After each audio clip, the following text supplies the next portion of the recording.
আজকেও আপনারা দেখেছেন নওগাঁ এবং কক্সবাজারে 7 জনের মরদেহ উদ্ধার করা হয়েছে। এক ফ্যামিলির 4 জনকে হত্যা করা হয়েছে, কিন্তু তার কে হত্যা করেছে, কি অবস্থায়, তার কোনো হদিস নাই, কাউকে গ্রেফতার করতে পারছে না।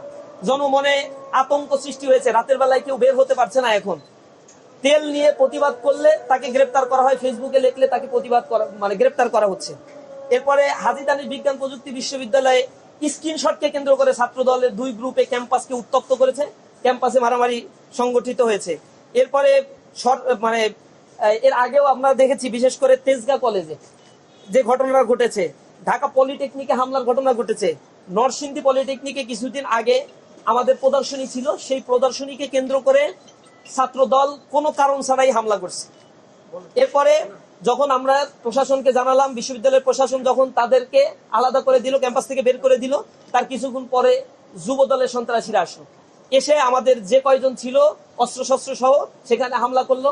আমাদের ভাইয়েরা প্রতিবাদ মিছিল করেছে, প্রতিবাদ জানিয়েছি, প্রশাসনকে আমরা দৃষ্টি আকর্ষণ করেছি, কিন্তু কাউকে সেখানে গ্রেফতার করা হয়নি।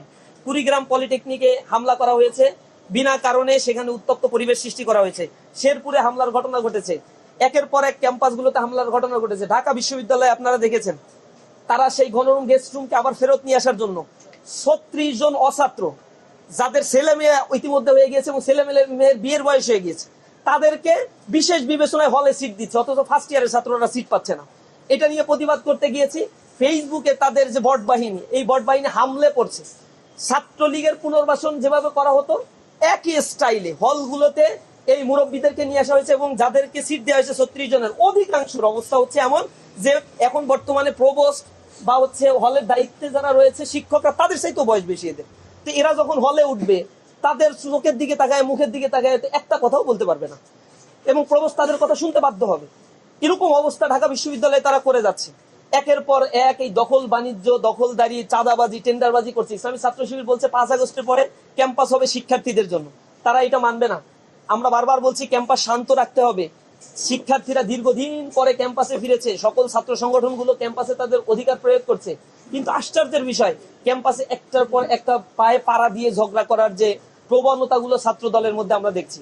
শিক্ষার্থীরা তাদের মিছিলে যায় না, দেখবেন এখন মিছিল করলে লোক হচ্ছে না, এটা তাদের মর্মপীড়ার কারণ। কেন শিক্ষার্থীরা তাদের মিছিলে যাচ্ছে না, গণরুম গেস্ট রুম করতে পারছে না, তাদেরকে জোরপূর্বক নিয়ে যেতে পারছে না।